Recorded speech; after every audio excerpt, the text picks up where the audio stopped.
Hello friends, myself Abhi and we are going to start UPSC go channel. हम daily the Hindu analysis के सारे topics complete करते हैं। आज 15 दिसंबर है और हम 14 दिसंबर के सारे टॉपिक्स कंप्लीट करने जा रहे हैं। आपको मेरा लेक्चर बहुत पसंद आएगा क्योंकि ये बहुत सिंपल इजी फॉर्मेट में है और हैंड रिटन नोट्स है। आप चैनल को लाइक एंड शेयर सब्सक्राइब कीजिए और अपने फ्रेंड्स को शेयर कीजिए। उससे हमारा मोटिवेशन बढ़ेगा और हम नए कंटेंट के साथ बिल्कुल स्ट्रॉन्गनेस के साथ आएंगे। अगर आपको कोई भी कमी लगती है तो कमेंट कीजिए, हम उसमें 100% इंप्रूव करेंगे। ये फाइनल है। तो अभी टॉपिक को हम अच्छे से स्टार्ट करते हैं। सबसे पहले देखिए, एक COP28 यानी कॉन्फ्रेंस ऑफ पार्टीज 28 हुई है अभी। कहाँ पर? दुबई के अंदर। दुबई कहाँ है? तो यूनाइटेड अरब अमीरात के अंदर है। तो वहाँ पे क्या क्या हुआ है, उसके क्या क्या डिसीजंस आए हैं, वो सारी चीज़ें आ गई है न्यूज़ में।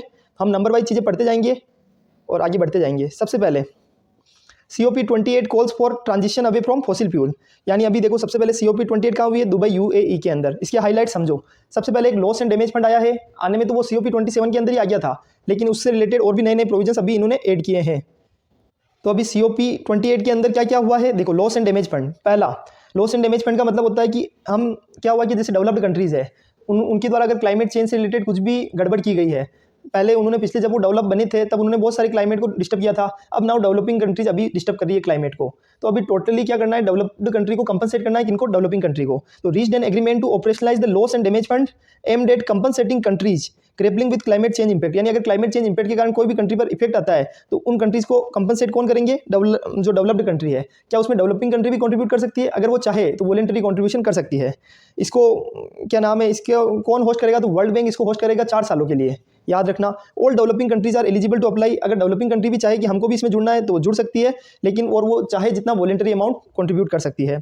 A specific percentage is year mark for least developed countries and small island developing state. और उसके अंदर एक फिक्स क्या मतलब एक स्पेसिफिकली फंड भी उसके अंदर, जैसे कि जो लॉस एंड डैमेज फंड है उसका जैसे इतना परसेंटेज, एग्जांपल दे रहा हूँ कि जैसे 20% स्पेसिफिक परसेंटेज उसको भी रखा गया है। किसके लिए? जो लीस्ट डेवलप्ड कंट्री है और स्मॉल आइलैंड डेवलपिंग स्टेट्स है उनके लिए रखा गया है।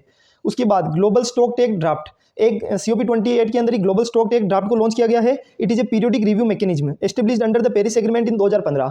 यानी ये पीरियोडिक रिव्यू मैकेनिज्म है जिसको एस्टेब्लिश किया गया है किसके अंदर? पेरिस एग्रीमेंट के अंदर 2015 के अंदर। याद रखना, 2015 के अंदर 2000 जो पेरिस एग्रीमेंट हुआ था उसके अंदर एक पीरियोडिक रिव्यू मैकेनिज्म को एस्टेब्लिश किया गया था। उसका भी चौथा ड्राफ्ट कब आएगा? COP28 के अंदर। 2015 में आ गया था पहला ड्राफ्ट तो, लेकिन धीरे धीरे उसके पहला ड्राफ्ट आया, उसके बाद आज चौथा ड्राफ्ट आया है COP28 के अंदर। 8 स्टेप्स इसके अंदर लिए जाएंगे to keep the global temperature rise within the ambit of 1.5 degree Celsius. यानी 1.5 डिग्री सेल्सियस के एम्बिट के अंदर अगर हमको टेम्परेचर को मेंटेन करना है तो उसके लिए 8 स्टेप्स को लिया जाएगा। Tripling renewable energy capacity globally by 2030। और क्या करना है? ट्रिपल करना है रिन्यूएबल एनर्जी कैपेसिटी को। जो हमारी रिन्यूएबल एनर्जी कैपेसिटी है उसको 3 गुना करना है ग्लोबल लेवल पर बाई 2030 तक। यानी 2030 तक हमको क्या करना है? जो रिन्यूएबल एनर्जी कैपेसिटी है उसको 3 गुना हमको करना है। फेसिंग डाउन कोल, कोल को फेस डाउन करना है, मतलब उसके धीरे धीरे कोल के उपयोग को कम करना है। इस चीज़ को समझते जाओ। मैं बार बार वापस इसलिए बोल रहा हूँ क्योंकि COP28 के पॉइंट्स इसलिए इंपॉर्टेंट है क्योंकि यूपीएससी ने COP26 या 24 से रिलेटेड क्वेश्चन पूछे हुए हैं। हो सकता है 28 से रिलेटेड क्वेश्चन भी आ जाए। तो अपने को ध्यान में रखना है कि रिन्यूएबल एनर्जी कैपेसिटी को 3 गुना करना है 2030 तक। कोल को फेस डाउन करना है, यानी कोल का जो हम यूज कर रहे हैं, कंजम्पशन कर रहे हैं, उससे जो एनर्जी प्रोड्यूस करना है उसको धीरे धीरे कम करना है। Net zero emission energy system globally accelerate zero and low emission technology. अब के साथ समझो, हमको क्या करना है कि जो नेट जीरो एमिशन को बढ़ावा देना है। कैसे बढ़ावा देंगे? कि हमको क्या करना है? कार्बन से रिलेटेड जैसे रिन्यूएबल एनर्जी पे फोकस कर दिया, ग्रीन सोर्सेज पे ग्रीन एनर्जी पर फोकस कर दिया, न्यूक्लियर सप्लाई एनर्जी उसका भी यूज कर सकते हैं। इस तरह हमको ऐसी एनर्जी का यूज करना है जिसमें कार्बन का रिडक्शन ज़्यादा से ज़्यादा हो और हम नेट जीरो कार्बन की ओर बढ़े। यानी कार्बन का जितना उत्सर्जन हो उतना ही संग्रहण हो, तो दोनों बराबर होने चाहिए। Accelerate zero and low emission technology, और हमको ऐसी टेक्नोलॉजी अपनानी होगी जिसके कारण जीरो कार्बन हो, लो कार्बन का एमिशन हो। उसके बाद बहुत consumption and production of fossil fuel को रिड्यूस करना है। आपको याद रखना, फॉसिल फ्यूल के कंजम्पशन एंड प्रोडक्शन दोनों को रिड्यूस करना है और फोकस किस पे होना चाहिए? अल्टीमेटली रिन्यूएबल एनर्जी पे। आप सोचिए, कॉन्फ्रेंस ऑफ पार्टीज के अंदर जैसे लॉस एंड डैमेज फंड आया, वो भी किसके लिए? क्लाइमेट चेंज से रिलेटेड आ गया।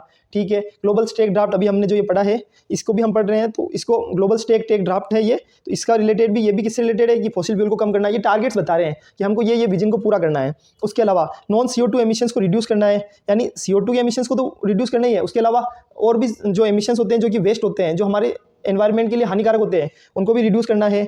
Accelerating emission reduction from road transport, यानी अगर रोड ट्रांसपोर्ट से भी, आपको पता है कि रोड ट्रांसपोर्ट यानी जब रोड बनते हैं, बड़े बड़े हाईवे बनते हैं, तो मशीनें चलती है, धूल उड़ती है, मिट्टी उड़ती है, उससे पोल्यूशन होता है, तो उससे रिलेटेड जो भी एमिशंस है उसको भी कम करना है। इनएफिशिएंट फॉसिल फ्यूल सब्सिडी को फेस आउट करना है।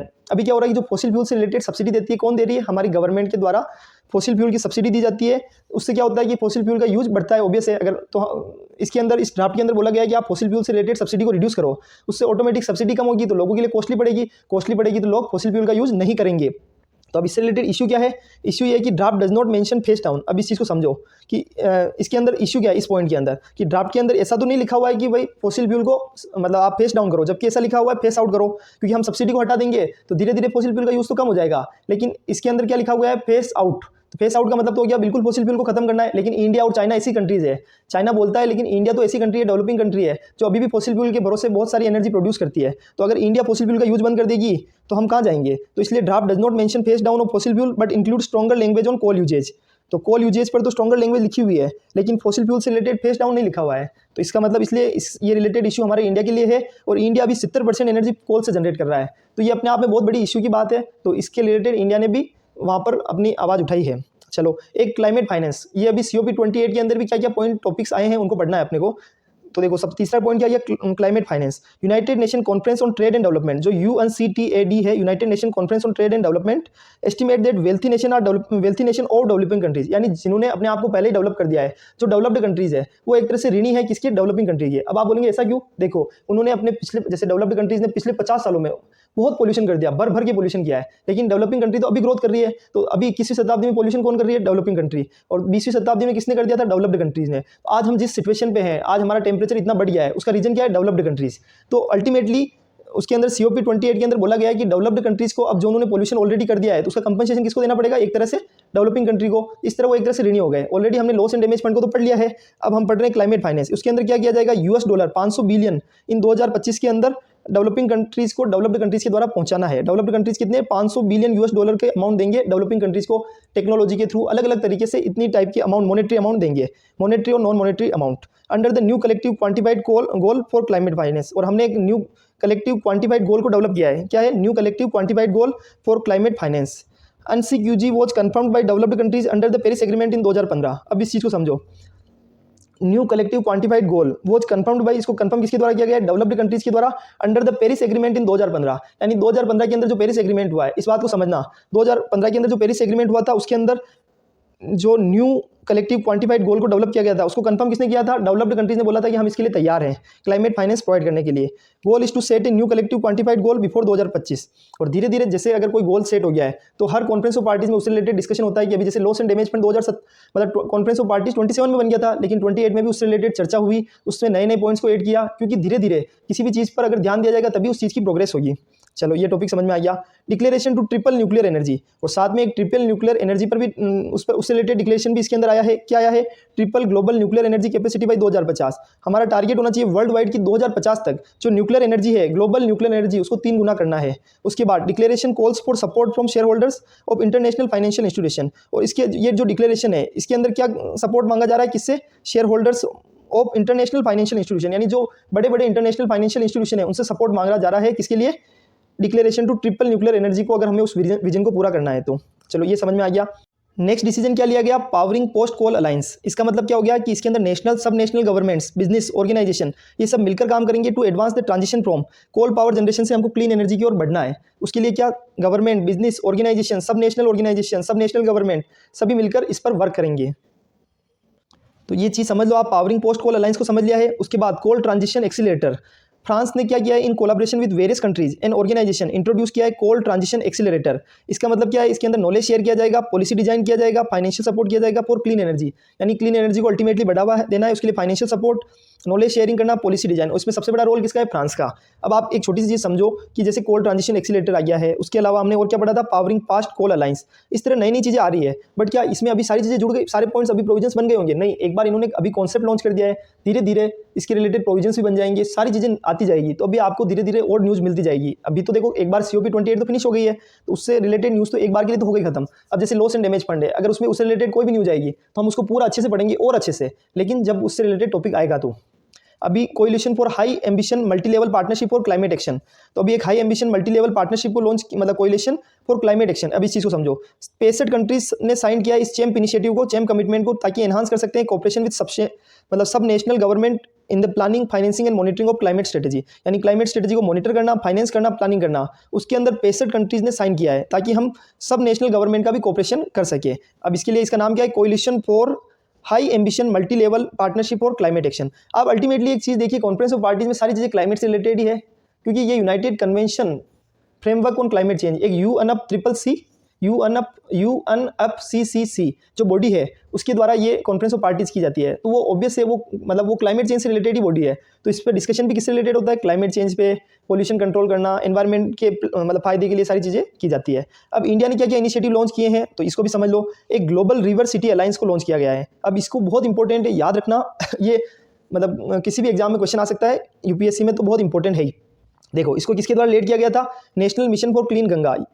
National mission for clean Ganga के द्वारा लॉन्च किया गया था अंडर द मिनिस्ट्री ऑफ जल शक्ति। गवर्नमेंट ऑफ इंडिया का एक डिपार्टमेंट है, मिनिस्ट्री है, मिनिस्ट्री ऑफ जल शक्ति। उसके अंदर मिशन का नाम क्या है? National mission for clean Ganga. उसके द्वारा ये ग्लोबल रिवर सिटी अलायंस को मतलब लॉन्च किया गया है, उसके द्वारा लेड किया गया है। लॉन्च कब हुआ? COP28 के अंदर ही पहली बार लॉन्च हुआ है।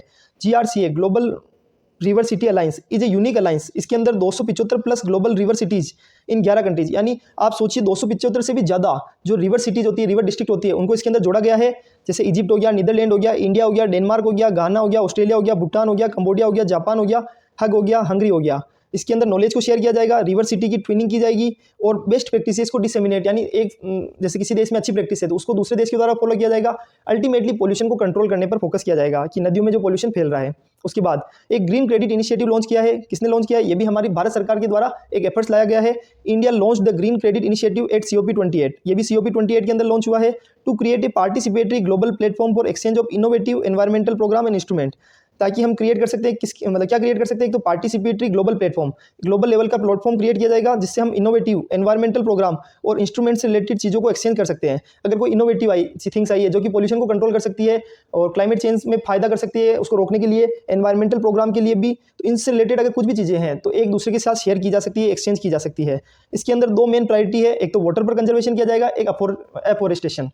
मैंने जैसे ऊपर आपको क्लाइमेट चेंज बोला है तो उसमें आपको मेन दो प्रायोरिटी क्या है? तो वाटर पर कंजर्वेशन, यानी वाटर पर फोकस किया जाएगा कि वाटर को कैसे सेव किया जाए, पानी मतलब क्या बोलते हैं, जल बचाओ, पानी बचाओ। और एफोरेस्टेशन यानी पेड़ों का जो दोहनीकरण हो रहा है उसको रोकना और नए पेड़ लगाना। बूस्ट वॉलंटरी एनवायरमेंटल एक्टिविटी को बूस्ट करना, जिसके अंदर ट्री को प्लांटेशन पर फोकस किया जाएगा, वाटर कंजर्वेशन पर फोकस किया जाएगा, सस्टेनेबल एग्रीकल्चर, क्रॉप डाइवर्सिफिकेशन बोला जाता है जिसके अंदर, और वेस्ट मैनेजमेंट, इन चार चीज़ों पर फोकस किया जाएगा।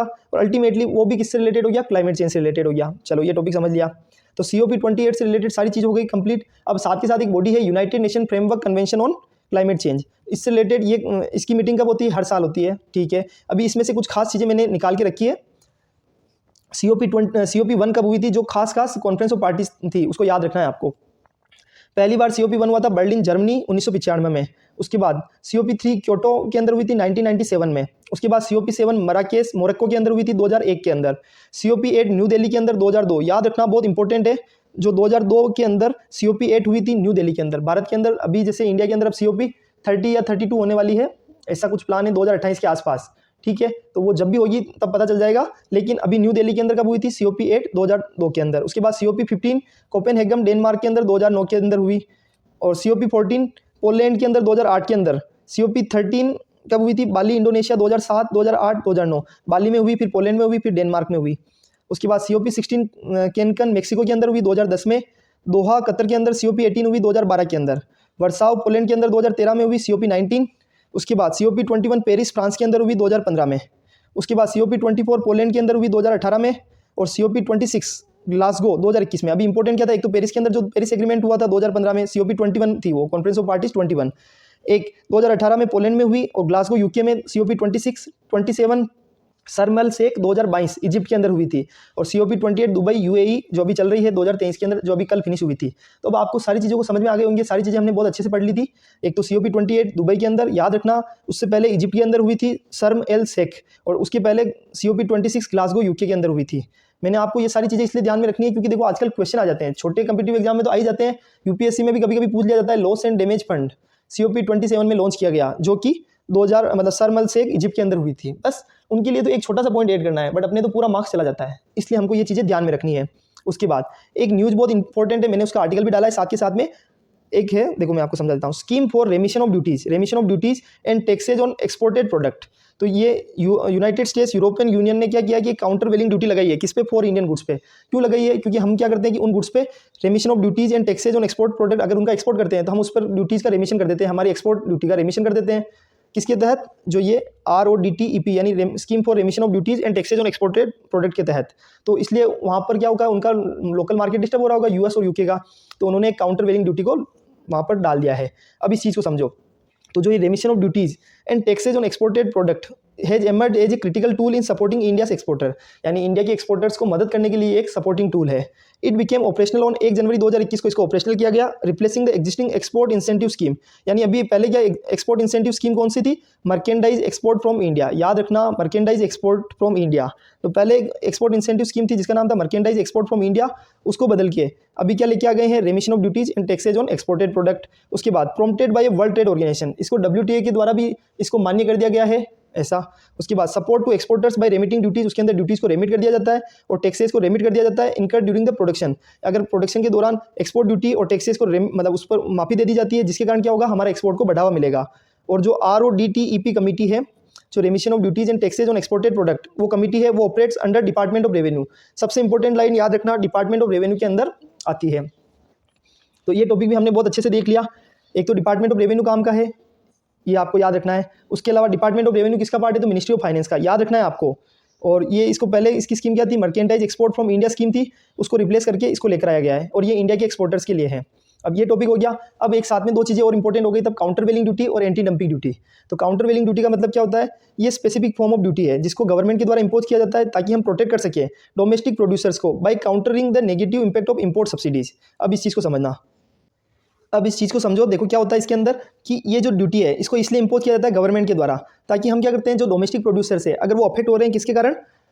जो एक्सपोर्ट सब्सिडी दूसरे देश के द्वारा दी गई है, या हमारे यहाँ पे जो इंपोर्ट के कारण जो सब्सिडी है उसके कारण अगर कोई भी इफेक्ट आता है डोमेस्टिक कंज्यूमर्स पर, तो डोमेस्टिक प्रोड्यूसर्स पर, तो उनको बचाने के लिए ये ड्यूटी लेकर आए गए हैं। ये एक इंपोर्ट टैक्स है by the importing country on imported product, यानी जो इंपोर्टेड प्रोडक्ट है उस पर इंपोर्ट टैक्स को बढ़ा दिया जाता है इंपोर्टिंग कंट्री के द्वारा। Y it is imposed? अभी बीच में चाइना ने भी अपने यहाँ पर क्या किया था कि वहाँ पर एक्सपोर्ट सब्सिडी ज़्यादा ही दे दी थी, तो फिर उस केस में हमको भी यहाँ पर काउंटर वेलिंग ड्यूटी लगानी पड़ी थी। Why it is impose? तो foreign government sometimes provide subsidy to their producer to make their product cheaper. सस्ता बनाने के लिए, उससे बचने के लिए हमको क्या करना पड़ता है? ये काउंटर वेलिंग ड्यूटी लगानी पड़ती है। अब इस चीज़ को समझो, इंडिया के अंदर CVD को मैनेज कौन करता है? ये सारी चीज़ें बहुत इंपॉर्टेंट है। Countervailing measure in India are administered by the directorate general of anti dumping and allied duties. जो anti dumping and allied duties है उनके जो डायरेक्टर जनरल है उसके द्वारा एडमिनिस्टर किया जाता है। और उसकी मिनिस्ट्री कौन सी है? Ministry of commerce and industry. याद रखना, कॉमर्स और जो इंडस्ट्री मिनिस्ट्री है, ministry of commerce and industry, वाणिज्य मंत्रालय के द्वारा इसको किया जाता है। और इसको रिकमेंड भी कौन करता है CVD को? Ministry of commerce and industry. ठीक है, तो डिपार्टमेंट ऑफ कॉमर्स के द्वारा इसको रिकमेंड किया जाता है। किसको रिकमेंड करेंगे? डिपार्टमेंट ऑफ रेवेन्यू को। और डिपार्टमेंट ऑफ रेवेन्यू जो फाइनेंस मिनिस्ट्री के अंदर आता है, रिकमेंड तो कॉमर्स मिनिस्ट्री के द्वारा किया जाता है, लेकिन उसको अल्टीमेटली अप्लाई कौन करवाता है, लागू कौन करवाता है? तो उसको इंपोज करवाने का काम किसका है? डिपार्टमेंट ऑफ रेवेन्यू को। इस चीज़ को याद रखना आपको, बहुत इंपॉर्टेंट है। देखो, department of commerce recommend, department of revenue act upon the recommendation with in 3 month, यानी 3 महीने के अंदर वो उस पर एक्ट करने का काम करते हैं। और 3 महीने के अंदर उस पर क्या करते हैं वो, मतलब जैसे उसको इंपोज करने का काम कर सकते हैं, ऐसा बोल सकते हैं हम। ठीक है, चलो ये टॉपिक हो गया। अब एंटी डंपिंग ड्यूटी भी साथ के साथ ही पढ़ लेते हैं। It is a protectionist tariff, यानी ये भी प्रोटेक्शनिस्ट टैरिफ है जिसको एक डोमेस्टिक गवर्नमेंट इंपोज करती है on foreign imports that it believes are priced below fair market value. आप सोचिए किसी की fair market value international level पर भी उसकी वैल्यू जैसे 100 रुपये है एग्जाम्पल, लेकिन चाइना क्या करता है, अपने यहाँ पर इतनी सब्सिडी देता है या डायरेक्ट कैश ट्रांसफर कर देता है और उस 100 रुपये की चीज़ को मतलब 50 रुपये में बनवा देता है, जबकि वो बनी नहीं है, लेकिन है तो 100 का सामान, लेकिन जानबूझ के इंडिया की मार्केट को डिस्टर्ब करने के लिए उसको 50 रुपये में दे देता है। जब वो 50 रुपये वाला सामान जब इंडिया में आएगा तो जैसे 50 से 60 रुपये में आ गया और हमारे यहाँ पे वो सामान बनेगा 100 रुपये में, तो पहले तो वो 60 रुपये का सामान कंटिन्यूसली बेचते जाएंगे, इससे हमारा डोमेस्टिक मार्केट और जो मैन्युफैक्चरर है वो बिल्कुल खत्म हो जाएंगे। उसके बाद वो 60 का सामान फिर 120 पे बेचेंगे, तो पहले तो पूरे देश की वो इकोनॉमी को डिस्टर्ब करेंगे, उसके बाद अपने वापस रेट बढ़ा देंगे वैसा। तो ये काम चाइना का बहुत काम है, ये काम चाइना करने में एक्सपर्ट है। तो dumping is a process where a company export a product at a price that is significantly lower than normal price, यानी जो नॉर्मल प्राइस से भी बहुत कम प्राइस पर उसको बेचा जाता है, उसको बोला जाता है डंपिंग। और उस केस में क्या एंटी डंपिंग ड्यूटी लगाई जाती है, किसके द्वारा? जो इंपोर्टिंग कंट्री है उसके द्वारा। चलो ये टॉपिक भी समझ में आ गया। अब नेक्स्ट टॉपिक समझो, एक क्लाइमेट चेंज परफॉर्मेंस इंडेक्स है, उसके अंदर इंडिया की पोजीशन है आई है 7वीं। ठीक है, तो अभी हमको क्या समझना है, क्लाइमेट चेंज परफॉर्मेंस इंडेक्स पिछले साल का जब ये लॉन्च, मतलब इसकी इंडेक्स पर इंडिया का कौन सी पोजीशन थी? 8वीं सॉरी है ना, और अभी कौन सी है? 7th। ठीक है, इसको पब्लिश किसके द्वारा किया जाता है? सबसे इंपॉर्टेंट है जर्मन वॉच के द्वारा इसको पब्लिश किया जाता है। उसके बाद एनुअल बेसिस पर पब्लिश होती है, बिल्कुल सही जवाब। पहली बार कब पब्लिश हुई थी? 2005 में, और उसके बाद कंटिन्यूसली चल रही है। CCPI यानी जो क्लाइमेट चेंज परफॉर्मेंस इंडेक्स है वो स्टैंडर्डाइज्ड फ्रेमवर्क का यूज करता है ताकि कंपेयर कर सकते हैं the climate performance of 63 countries, यानी 63 कंट्रीज के ये क्लाइमेट परफॉर्मेंस को कंपेयर करता है और उसके बाद इंडेक्स जारी करता है। और उसके अंदर 63 तो कंट्रीज है और यूरोपियन यूनियन, सबकी परफॉर्मेंस को एनालाइज करने का काम इसका है, which together account for over 90% of global green house gas emission. यानी total green house gas emission जो भी होता है उसका 90% तो 63 कंट्रीज एंड यूरोपियन यूनियन मिलकर कर देती है। तो उनके क्लाइमेट परफॉर्मेंस को कंपेयर करने का काम किसका है, CCPI का। अब इस परफॉर्मेंस को असेस किया जाता है 4 कैटेगरी में, याद रखना कौन कौन सी। पहला GHG emission, green house gas emission, दूसरा रिन्यूएबल एनर्जी, बिल्कुल सही जवाब, तीसरा एनर्जी यूज, चौथा क्लाइमेट पॉलिसी। एक तो GHG एमिशन, दूसरा रिन्यूएबल एनर्जी, तीसरा हो गया एनर्जी यूज और चौथा हो गया क्लाइमेट पॉलिसी। आपको चारों चीज़ों को याद में रखना है, बहुत इंपॉर्टेंट है। फिर से बोल रहा हूँ, green house gas emission, renewable energy और एनर्जी यूज और क्लाइमेट पॉलिसी, इन चारों जो भी चारों एरिया है उसमें उस कंट्री ने कितना काम किया है, कितने परफॉर्मेंस दी है। जैसे GHG emission, green house gas emission को रोकने के लिए क्या मतलब उसके रिलेटेड क्या परफॉर्मेंस दी है, उसके लिए क्या वर्किंग की है। रिन्यूएबल एनर्जी को बढ़ाने के लिए जैसे इंडिया में अभी जो हमारा ग्रीन एनर्जी पार्क है, लार्जेस्ट ग्रीन एनर्जी पार्क बन रहा है, तो वो एक तरह से इसके अंदर रिन्यूएबल एनर्जी के अंदर जुड़ जाएगा कि इंडिया के अंदर ये इनिशिएटिव लिया गया है। एनर्जी यूज से रिलेटेड क्या काम किया गया है और क्लाइमेट पॉलिसी से रिलेटेड क्या काम किया गया है। इसके अंदर पहली पोजीशन किसकी है, डेनमार्क की, दूसरी है एस्टोनिया की, तीसरी है फिलीपींस की, और सातवीं किसकी है, इंडिया की। याद रखने हैं आपको, डेनमार्क, एस्टोनिया, फिलीपींस की। उसके बाद इंडिया रिसीव ए हाई रैंकिंग GHG एमिशन और एनर्जी यूज के लिए जो हमने वर्किंग की है उसमें तो हमको हाई रैंकिंग मिली है, लेकिन but a medium in climate policy and renewable energy. अब इस चीज़ को समझो, ग्रीन हाउस गैस एमिशन और एनर्जी यूज से रिलेटेड हमने जो वर्किंग की है उसमें तो हमको हाई रैंकिंग मिली है, लेकिन क्लाइमेट पॉलिसी और रिन्यूएबल एनर्जी में हमको सिर्फ मीडियम रैंकिंग ही मिली है। उसका रीजन क्या है, क्योंकि हमने उस पर अभी इतनी वर्किंग नहीं की है as in the previous years. India is trying to meet its national determined contribution. अभी इंडिया क्या कर रहा है, जो नेशनल डिटरमाइंड कॉन्ट्रीब्यूशन होता है उसको मीट करने के लिए भी, जो NDC जो टारगेट है उसको मीट करने की भी कोशिश कर रहा है विद ए क्लियर, जिसकी लॉन्ग टर्म पॉलिसी, जिसमें इंडिया का क्लियर विजन है कि हम प्रमोट करेंगे रिन्यूएबल एनर्जी पे और उसको फाइनेंशियल सपोर्ट प्रोवाइड करने का काम भी करेंगे। उसके बाद India has relatively high taxes on petrol and diesel which are intended to act as carbon taxes. अब इस चीज़ को समझो, अगर पेट्रोल डीजल पर ज़्यादा टैक्स होगा तो उसके कारण क्या होगा, लोग पेट्रोल डीजल की गाड़ियाँ कम चलाएंगे और जो इलेक्ट्रिक गाड़ियाँ ज़्यादा चलाएंगे। तो इलेक्ट्रिक गाड़ियाँ ज़्यादा चलाएंगे तो उससे क्या होगा, एक तरह से जो हमारी क्लाइमेट चेंज से रिलेटेड वो पॉलिसी के अंदर पार्ट हो गया कि हमारी जो क्लाइमेट पॉलिसी है, ठीक है, उसका पार्ट बन गया, क्योंकि हम क्लाइमेट चेंज या जो मतलब कार्बन का एमिशन होता है उसको एक तरह से कम कर रहे हैं किसके थ्रू, इलेक्ट्रिक गाड़ियों का यूज करके। उसके बाद अगर हम इनपुट की बात करें तो इलेक्ट्रॉनिक सोर्स, मतलब जो इलेक्ट्रिसिटी प्रोड्यूस की जाती है, अगर वो भी रिन्यूएबल सोर्सेज से प्रोड्यूस करें, कोल का यूज न करें, तो वो भी अपने आप में एक तरह से फायदेमंद हो सकता है। तो which are intended to act as a carbon taxes. तो ये इसको पेट्रोल डीजल पर हाई टैक्स को भी क्या माना जाएगा, कार्बन टैक्स की तरह ट्रीट किया जा सकता है। चलो ये टॉपिक समझ में आ गया। अब साथ के साथ येलो सी को देख लो। येलो सी बहुत इंपॉर्टेंट है। येलो सी का मतलब है, जैसे मैं उसका इमेज दिखा देता हूँ आपको। सबसे पहले एक बार येलो सी को मतलब इमेज देख लो ताकि आपको थोड़ा सा आइडिया लग जाएगा।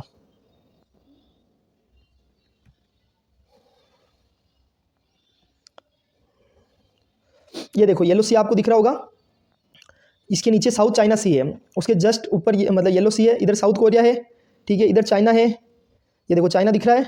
अब ये आपको बस ये आपको एक बार मैप दिखाना था, बस अभी मैं आपको येलो सी पर लेके जाता हूँ। सब बहुत प्रॉपर नोट्स बने हुए हैं, आपको बहुत अच्छे से समझ में आ जाएंगे। देखो येलो सी क्या होता है, तो ये एक मार्जिनल सी है in the western Pacific ocean. जो वेस्टर्न पैसिफिक ओशियन होता है उसके अंदर मार्जिनल सी है। It is situated between mainland China to the west and north. यानी मेनलैंड चाइना के अंदर ये मतलब कहाँ सिचुएटेड है, एक साइड में तो मेनलैंड चाइना, वेस्ट के अंदर तो है मेनलैंड चाइना, ठीक है। अभी मैंने आपको जस्ट दिखाया था कि वेस्ट साइड में क्या है, चाइना, एंड नॉर्थ साइड में भी चाइना है। और कोरियन पेनिसुला कहाँ पे, ईस्ट साइड में, अभी दिखाया था। उसके बाद में एक है सांटंग पेनिसुला और लियाडोंग पेनिसुला साउथ के अंदर, उसके जस्ट नीचे साउथ में सांटंग पेनिसुला और Liaodong peninsula. It is position to the north of east China sea, और ईस्ट चाइना सी के नॉर्थ के अंदर है। अभी आपको मैंने बताया था कि चाइना सी के ऊपर है, चाइना मैंने दिखा दिया, साउथ कोरिया, कोरिया पेनिसुला दिखा दिया, सारी चीजें दिखा दी। Named after the yellowish sand particles, इसके अंदर क्या येलोविश सैंड पार्टिकल पाए जाते हैं, उसी के हिसाब से इसका नाम क्या रखा है, येलो सी।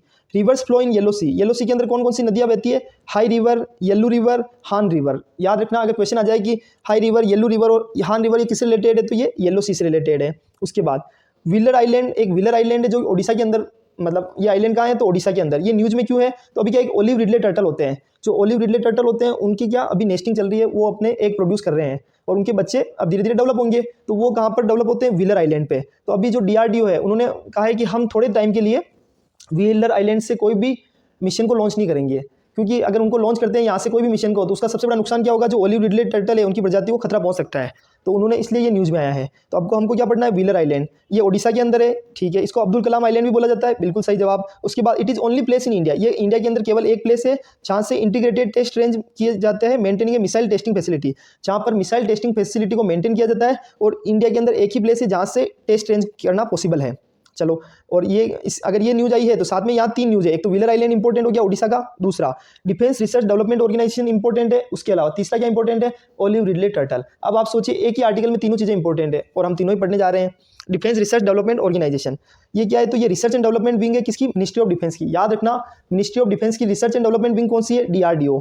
इंडिया का लार्जेस्ट रिसर्च ऑर्गेनाइजेशन है, ये इंडिया का लार्जेस्ट रिसर्च ऑर्गेनाइजेशन है। 1958 में फॉर्म हुआ था, merger of technical development establishment plus directorate of technical development and production plus defence science organisation. तो 1958 के अंदर इसको एस्टेब्लिश किया गया पहली बार, ठीक है। इसका मर्जर कब हुआ, तो टेक्निकल डेवलपमेंट एस्टेब्लिशमेंट और directorate of technical development and production. याद रखना DTDP और TDE technical development establishment, directorate of technical and development and production और डिफेंस साइंस ऑर्गेनाइजेशन, ये जो तीनों इंस्टीट्यूशन थे उनको मर्ज करके 1958 में मर्ज कर दिया गया और उसका क्या नाम रखा गया, defence research development organisation, DRDO, ठीक है। इसका हेडक्वार्टर कहाँ है, तो न्यू दिल्ली में। याद रखना है, बहुत इंपॉर्टेंट है। अब एक ओलिव रिडले टर्टल को भी समझ लो साथ के साथ, इतना पढ़ लिया तो ये भी पढ़ लेते हैं। ओलिव रिडले टर्टल क्या होता है, तो ये smallest and most abundant of all sea turtle, यानी जितने भी सी टर्टल है उसमें सबसे छोटा कौन सा है, स्मॉलेस्ट एंड मोस्ट एबंडेंट जो ओलिव रिडले टर्टल होता है। ये कार्निवोरस होते हैं एंड ओलिव कलर्ड, इनका ओलिव कलर्ड होते हैं और कार्निवोरस होते हैं। उसके बाद इनको यूनिक मास नेस्टिंग, इनके अंदर एक मास नेस्टिंग, सोचो आप जो ये कछुए की मतलब टर्टल की जो प्रजाति है, इसके अंदर बहुत सारी जो इसके अंदर फीमेल प्रजाति होती है,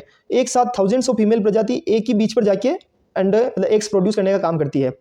तो इसलिए उसको क्या बोला जाता है, आरीबाड़ा। क्या बोला जाता है, आरीबाड़ा, क्योंकि एक ही जगह इतनी सारी फीमेल प्रजातियां रहती है और एक साथ एग्स प्रोड्यूस करती है, तो उसको बोला जाता है आरीबाड़ा, एरीबाड़ा बोल सकते हैं उसको। फाउंड इन पैसिफिक कहाँ पे, एक तो पैसिफिक ओशन, एक अटलांटिक ओशन, एक इंडियन ओशन, तीनों ओशन में पाई जाती है ये olive Ridley turtle.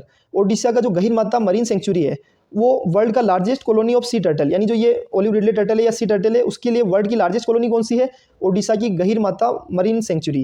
गहीरमाता marine century याद रखना है कहाँ पे है, तो ओडिशा के अंदर। ये छोटे एग्जाम्स में भी क्वेश्चन आ सकता है कि गहीरमाता मरीन सेंचुरी कहाँ है, तो ओडिशा के अंदर पाई जाती है, ओडिशा के अंदर लोकेटेड है। उसके बाद वाइल्ड लाइफ प्रोटेक्शन एक्ट का इसका देख लो 1972 के अंदर, तो शेड्यूल 1 के अंदर IUCN के अंदर वल्नरेबल कैटेगरी और साइट्स के अंदर अपेंडिक्स 1 कैटेगरी। अब इसको समझा देता हूँ। देखो शेड्यूल 1 का मतलब क्या होता है कि वाइल्ड लाइफ प्रोटेक्शन एक्ट 1972 के अंदर, तो इसको शेड्यूल 1 में जोड़ा गया है। इसका मतलब ये हो गया कि इसकी जो हंटिंग है, ट्रेडिंग है, उस पर रोक लगा दी गई है, ठीक है। IUCN कैटेगरी में वल्नरेबल, यानी अभी ये धीरे धीरे एंडेंजर्ड कैटेगरी में जाने के चांस है इसके। और साइट्स कैटेगरी मतलब इसके इंटरनेशनल ट्रेड पर भी रोक लगा दी गई है क्योंकि इसको अपेंडिक्स 1 में डाला गया है। चलो नेक्स्ट टॉपिक समझो। अभी नेक्स्ट टॉपिक देखो, UI इनिशिएटिव, यूथ फॉर उन्नति and Vikas with artificial intelligence. एक यूथ फॉर उन्नति and Vikas with artificial intelligence initiative को लॉन्च किया गया है, ठीक है। याद रखना UI इनिशिएटिव, इसको किसके द्वारा लॉन्च किया वो भी मैं समझा रहा हूँ। तो it is a collaborative initiative of national e governance division, यानी जो नेशनल ई गवर्नेंस डिवीजन है उसका एक कोलैबोरेटिव इनिशिएटिव है जो कि ministry of electronics and information technology का पार्ट है एंड इंटेल इंडिया। 3 याद रखना, एक तो ministry of electronics and information technology, एक इंटेल इंडिया और एक नेशनल ई गवर्नेंस डिवीजन, उसका ये मिलकर एक मतलब कोलैबोरेटिव इनिशिएटिव है, यूथ फॉर उन्नति and Vikas with artificial intelligence, ठीक है। क्या टॉपिक है, याद रखना, एक तो e governance, national e governance division, ministry of electronics and information technology और इंटेल इंडिया। इसका उद्देश्य क्या है, deeper understanding of artificial intelligence, यानी आर्टिफिशियल इंटेलिजेंस की डीपर अंडरस्टैंडिंग प्रोवाइड करनी है। किसको प्रोवाइड की जाएगी, जो 8th क्लास से लेकर 12th क्लास के बच्चे हैं उन सबको प्रोवाइड की जाएगी arrows the nation with artificial intelligence skills, यानी जो AI स्किल्स प्रोवाइड की जाएगी 8th क्लास से लेकर 12th क्लास के बच्चों को लेकर, स्कूल स्टूडेंट्स को, उनको डीप अंडरस्टैंडिंग दी जाएगी। इसमें 3 फेसेस के अंदर बच्चों को इंक्लूड किया जाएगा। सबसे पहले 8500 मतलब स्टूडेंट्स को सेलेक्ट किया जाएगा जो ऑनलाइन ओरिएंटेशन सेशन को मतलब क्या करेंगे, अटेंड करेंगे to learn fundamental concept of artificial intelligence. उसके बाद सेकंड फेज में उसमें से टॉप 200 स्टूडेंट्स को सेलेक्ट किया जाएगा। उसके बाद थर्ड फेज के अंदर 50 स्टूडेंट्स को शॉर्टलिस्ट किया जाएगा। तो ये टॉपिक भी हमने अच्छे से समझ लिया। क्या नाम है, UI इनिशिएटिव, यूथ फॉर उन्नति and Vikas with artificial intelligence, ये टॉपिक भी हो गया। नेक्स्ट टॉपिक समझो, नावेगांव नागजीरा टाइगर रिजर्व। एक टॉपिक है नावेगांव नागजीरा टाइगर रिजर्व, ये कहाँ पे, तो महाराष्ट्र के अंदर। याद रखना, इसको वाइल्ड लाइफ सेंचुरी कब डिक्लेयर किया था, 1970 के अंदर। टाइगर रिजर्व कब डिक्लेयर किया, 2012 के अंदर। स्टेट गवर्नमेंट के द्वारा अनाउंस किया गया to merging this sanctuary with another national park to include in tiger project, यानी टाइगर प्रोजेक्ट बनाने के लिए इस सेंचुरी को, जो ये मतलब Navegaon Nagzira wildlife sanctuary को क्या किया गया, एक और नेशनल पार्क के साथ जोड़ के इसको टाइगर प्रोजेक्ट में मतलब एक टाइगर प्रोजेक्ट में कन्वर्ट करने के लिए 2012 में इसको टाइगर रिजर्व बनाया गया। इसके सराउंडिंग और कौन कौन से टाइगर रिजर्व है, Pench tiger reserve, Kanha tiger reserve, उसके बाद ताडोबा अंधेरी टाइगर रिजर्व और इंद्रावती टाइगर रिजर्व। याद रखना है, एक तो पेंच टाइगर रिजर्व होता है, उसके बाद कान्हा टाइगर रिजर्व हो गया, ताडोबा अंधेरी टाइगर रिजर्व हो गया और इंद्रावती टाइगर रिजर्व। चारों टाइगर रिजर्व इसके आसपास है। चलो ये टॉपिक भी देख लिया। एक एडिटोरियल आया है, सिंपल है, बहुत सिंपल है, बट इसको समझना जरूरी है। Calibrating strategy for India's future growth, यानी अगर कोई बैंकिंग एस्पिरेंट है उनके लिए भी ये काम का हो सकता है। सिर्फ नॉर्मल पॉइंट से अगर उनके रिलेटेड इसमें कुछ ज़्यादा काम की तो चीज़ें नहीं है, और यूपीएससी से रिलेटेड भी थोड़ा बहुत ही इसमें मतलब आपको पॉइंट्स ध्यान में रखने हैं, अगर आप आंसर राइटिंग करते हो तब काम आएंगे। और आज तो मैंने सारे कम्पिटिटिव एग्जाम से रिलेटेड सारी चीज़ें एक से लेकर छोटे से लेकर बड़ी चीज़ें जोड़ी है। चलो, तो ये बैंकिंग जो एस्पिरेंट है उनके लिए भी काम हो सकता है, क्योंकि ये इकोनॉमी का है एक्चुअली। तो इसके अंदर ऑथर ने क्या लिखा है, सबसे पहले इंडिया की जो फ्यूचर ग्रोथ है उस पर ऑथर कहता है कि अभी धीरे धीरे डी ग्लोबलाइजेशन का मतलब ट्रेंड चालू हो गया है। कैसे कि लोगों के अभी क्या हो गया है, जैसे हमारे यहाँ आत्मनिर्भर भारत चल रहा है, चाइना भी अपने प्रोडक्ट पर ही फोकस करता है, यूएस और चाइना का ट्रेड वॉर चल रहा है, तो यूएस का फोकस भी रहता है कि हम इंडिपेंडेंट बने और हम चाइना से सामान कम से कम मंगवाएं। तो पहले तो क्या ग्लोबलाइजेशन का ट्रेंड चल रहा था 1991 के आसपास, उस 1970 से लेकर 2000 तक, 2010 तक। लेकिन अब धीरे धीरे आत्मनिर्भर भारत की ओर, आत्मनिर्भरता की ओर इनिशिएटिव लेने लग गए हैं हर देश, अपना अपना देश, क्योंकि उनको पता है कि जैसे रशिया यूक्रेन वॉर हो गया, इजराइल हमास का वॉर चल रहा है, उससे पहले भी इस तरह अफगानिस्तान में भी वॉर हुआ था। तो कहीं पर भी वॉर होता है उसका इंपैक्ट ग्लोबल लेवल पर पड़ता है। तो हर देश चाहता है कि हम ग्लोबल इफेक्ट से बच सके, उसके लिए क्या करते हैं, वो हर चीज़ में आत्मनिर्भर बनना चाहते हैं। तो अभी डी ग्लोबलाइजेशन का ट्रेंड बढ़ गया है, सैंक्शंस का इंपोजिशन, जैसे कि रशिया पे अभी क्या हो गया, स्विफ्ट सिस्टम से बाहर निकाल दिया गया, यूएस डॉलर का यूज नहीं कर सकता है। तो अल्टीमेटली किस पर इंपैक्ट आता है, उसका पूरी वर्ल्ड की इकोनॉमी पर इंपैक्ट पड़ता है। क्योंकि देखो रशिया किसको गेहूं की सप्लाई करता था वर्ल्ड वाइड, यूक्रेन भी गेहूं की सप्लाई करता था, तो उसका इंपैक्ट गेहूं की प्राइस बढ़ने पर हो गया अचानक से। तो imposition of sanctions, declining world real GDP, world की जो रियल जीडीपी है वो डिक्लाइन हो रही है, क्योंकि देखो सब देश एक दूसरे से यहाँ पर लड़ाई झगड़ा चलेगा, डिस्प्यूट होंगे तो कैसे चलेगा। अनसर्टेनिटी एंड प्राइस वॉलेटिलिटी, अब ये सब ऑथर बोल रहा है कि अनसर्टेनिटी है पूरे वर्ल्ड वाइड और प्राइस की वॉलेटिलिटी है, कभी क्रूड ऑयल के प्राइस बढ़ जाते हैं, कभी गेहूं के प्राइस बढ़ जाते हैं, कभी किसी फूड आइटम के प्राइस बढ़ जाते हैं, क्योंकि हमारे यहाँ पे सारे देशों के बीच में एक अनसर्टेनिटी फैली हुई है, ऐसा ऑथर बोल रहा है। डिक्लाइनिंग एक्सपोर्ट लेड ग्रोथ, और धीरे धीरे पहले जो एक्सपोर्ट थी बहुत अच्छी एक्सपोर्ट था पहले के टाइम, मतलब 2007 से पहले की बात, लेकिन जब 2007-8 में मंदी आई थी उस टाइम एक्सपोर्ट घट गया था। उसके बाद 2019 के अंदर कोविड-19 आया था, उस टाइम पे भी एक्सपोर्ट घट गया। तो इंडिया का जो एक्सपोर्ट है उसमें जीडीपी का कितना रेशियो है, 2013 में 25%, मतलब हम जीडीपी का 25% एक्सपोर्ट करते थे, और अभी 2022 में 22%, क्योंकि 2019 का इंपैक्ट भी है कोविड-19 का कहीं ना कहीं। तो इस तरह एक्सपोर्ट लेट जो ग्रोथ है वो भी डाउन हो रही है। अब ऑथर ने बोला कि इसके रीजंस क्या है एक्सपोर्ट कम होने के, उसके रीजन से slow down in global demand, सबसे इंपॉर्टेंट चीज़ है ग्लोबल डिमांड के अंदर स्लो डाउन। ग्लोबल लेवल पर डिमांड ही नहीं हो रही है, लोगों की कंट्रीज़ की बात तो बहुत सारी कंट्रीज़ के पास तो पैसा ही नहीं है, तो वो क्या डिमांड करेंगे, लोगों की इतनी डिमांड नहीं है वहाँ पे, लोगों की इनकम, अगर लोगों की इनकम ग्रोथ होगी तो डिमांड को बढ़ाएंगे, इनकम ही ग्रोथ नहीं होगी तो कैसे डिमांड को बढ़ाएंगे। वो उनका खुद का देश तो युद्ध में चल रहा है, तो वो कहाँ डिमांड करने बैठेंगे। राइज ऑफ प्रोटेक्शनिज्म, जैसे यूएस चाइना का ट्रेड वॉर हुआ, हर देश अपना काम कर रहा है, उसको पता है कि हम इंपोर्ट आइटम पे फोकस कम करके हमारे एक्सपोर्ट पे बढ़ावा देवें या आत्मनिर्भरता की ओर बढ़ावा देवें, जिससे क्या होगा, हम दूसरे देश का इफेक्ट हम पर नहीं आए। तो जैसे चाइना तो इस मामले में एक्सपर्ट है, तो जो ये रीजंस बिहाइंड डिक्लाइनिंग एक्सपोर्ट, तो एक्सपोर्ट ऑटोमेटिक कम हो जाएगा, हर देश सोचने लग जाएगा कि हम हमारा काम खुद करेंगे तो एक्सपोर्ट तो घटना ही है। लिमिट्स ऑफ वेज कंप्रेशन, यानी जैसे जैसे देखो किसी देश में वेजेज ज़्यादा दे रहे हैं, किस में कम दे रहे हैं, किस में बहुत ज़्यादा कम दे रहे हैं, तो लोगों के बीच में जो इनकम की इनइक्वलिटी बढ़ती जा रही है। तो एक्सपोर्ट ऑटोमेटिकली, एक्सपोर्ट आदमी कब खरीदेगा, जब उसके पास पैसा होगा, अगर इनकम ही नहीं है तो वो क्या खरीदेगा। तो ऐसे इनकम इनइक्वलिटी के कारण भी एक्सपोर्ट धीरे धीरे डाउन हो जाता है। चलो ये समझ में आ गया। अब डिक्लाइनिंग एक्सपोर्ट के भी इंपैक्ट समझ लो। एक तो कंट्रीज इकोनॉमिक परफॉर्मेंस अफेक्ट हो रही है, ये सबसे इंपॉर्टेंट चीज़ है। अगर एक्सपोर्ट कम होता है तो कंट्री की जो इकोनॉमिक परफॉर्मेंस है ऑटोमेटिक डाउन होती है। एम्प्लॉयमेंट यानी जो रोजगार के अवसर खत्म हो जाते हैं, अनएम्प्लॉयमेंट बढ़ती है, जीडीपी की ग्रोथ डिक्रीज हो जाती है। लो कम्पिटिटिवनेस यानी जो हमारे कंपटीशन होता है मार्केट में वो भी कम हो जाता है, क्योंकि अगर खरीदारी नहीं होंगे तो लोग मैन्युफैक्चरिंग क्या करेंगे, उसको प्रोड्यूस करके क्या लॉस में जाना है क्या, ऐसा। तो अल्टीमेटली एक्सपोर्ट अगर डिक्लाइन होता है तो उसके इंपैक्ट, क्योंकि बहुत सारे कंपनीज तो ऐसी है जो केवल एक्सपोर्ट के भरोसे बैठी है। मेजर्स क्या है इसके लिए, तो डोमेस्टिक सेविंग इंक्रीज करो।